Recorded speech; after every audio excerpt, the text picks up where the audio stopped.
अस्सलाम वालेकुम। सबसे पहले मैं आपको एक कहानी सुनाता हूँ, उसके बाद हम बकिया बात करेंगे, इसलिए वीडियो को हरगिज़ स्किप मत कीजिएगा। जो मैं बात करने जा रहा हूँ इस तस्वीर के रिलेटेड है, इस पिक्चर के रिलेटेड है, जो कि मलैला यूसुफज़ई की है। अच्छा, एक मरतबा एक औरत मुकम्मल पर्दे के आलम में काजी के सामने खड़ी थी। इसने अपने शौहर के ख़िलाफ़ मुकदमा दायर कर रखा था और मुकदमे की जो नौयत थी बड़ी अजीब थी कि मेरे शौहर के ज़िम्मे 500 हक महर दिनार की रकम वाजिबुल अदा है, जो कि वो अदा नहीं कर रहा, लिहाजा मुझे मेरी रकम दिलाई जाए। काजी ने शौहर से पूछा तो इसने साफ इनकार कर दिया। काजी ने औरत से चंद गवाह तलब किए। औरत ने गवाह अदालत में पेश कर दिए, लेकिन गवाहों ने कहा जब तक हम इस औरत का चेहरा नहीं देख लेते हम ये नहीं कह सकते कि ये वाकई वही औरत है जिसके पैसे अदा करने हैं। लिहाजा इस औरत को हुक्म दिया जाए कि ये अपने चेहरे से निकाब हटाए।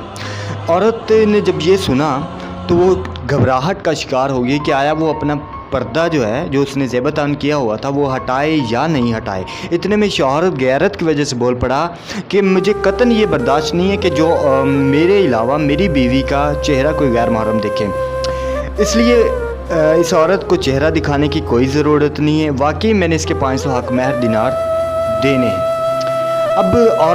अब जो अदालत थी वो फ़ैसला देने ही वाली थी कि इतने में जो शौहर और उसके साथ औरत थी वो बोल पड़ी कि नहीं, मैं अपना हक महर इस आदमी को माफ़ करती हूँ।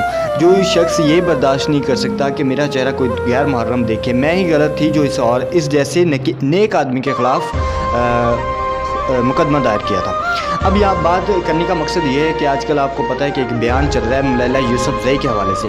उसने ये कहा है कि why we can't get married, हम शादी क्यों करते हैं, हम निकाह नामे पर दस्तखत क्यों करते हैं, हम वैसे भी तो रह ही सकते हैं। अगर हमें कोई अच्छा लगता है, अगर हमें कोई शख्स सोसाइटी में अच्छा लगता है तो हम कि भाई वी कांट गेट मैरिड, हमें शादी करने की क्या ज़रूरत है, ज़रूरी तो नहीं हम निकाह नामे पर दस्तखत करके ही किसी के साथ रह सकते हैं, हम वैसे भी तो रह ही सकते हैं किसी को एज अ लाइफ पार्टनर बनाकर। अब इस बयान की हकीकत देखिए, ये जो मैंने आपको कहानी अभी सुनाई है वो ये कहती है कि औरत शौहर के बगैर कुछ भी नहीं।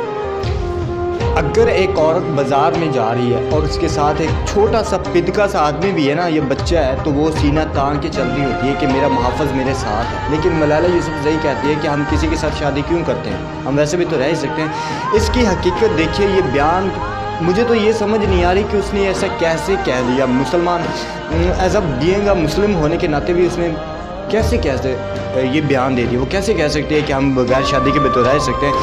वो लिबरल जो होते हैं ना, जिनका ये अकीदा होता है कि ना कोई खुदा है, ना हमें किसी को हिसाब देना है, ना जवाब देना है, ये उन्हीं में से है, उन्हीं की उस्ताद है, उन्हीं की नानी है। इसने ये बयान दिया है कि हम किसी के साथ बग़ैर कोई दस्तखत किए, बग़ैर कोई निकाह किए हम रह सकते हैं। इसकी मैं जो सही लफ्ज़ों में अगर इसकी बयान करूँ इसको, तो ये चाह रही है कि हम ज़िंदगी में जो भी हमें अच्छा लगता है, चलता फिरता जो भी आदमी हमें अच्छा लगता है, चाहे वो जैसा मर्ज़ी है, उसके साथ रहें 4 दिन।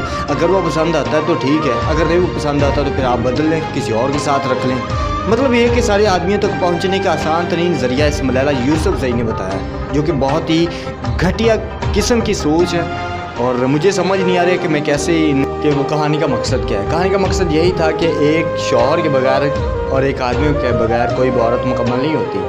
उस ये जो कहानी मैंने अभी आपको सुनाई है, इसमें इस शौहर ने ये तक बर्दाश्त नहीं किया कि मेरी बीवी को कोई गैर महरम देखे। औरत की हिफाजत के लिए ना, ख़ानदानी बंदा और नस्ली बंदे की पहचान ही यही होती है कि उसके साथ आपके चाहे लाख इख्तलाफात हो, लेकिन वो कभी भी हरगिज़ आपकी जो इज़्ज़त नफ्स पर आँच नहीं आने देगा। चाहे वो 1000 किस्म की आपस में लड़ाइयाँ रखते हैं, लेकिन वो आपकी इज़्ज़त को अपनी इज़्ज़त जानता है। इसलिए अगर आपकी ज़िंदगी में कोई है ऐसा आदमी जो आपको तनकीद ज़रूर करता है, और तनकीद हमेशा वही शख्स करता है जो आपको दिलो जान से चाहता हो।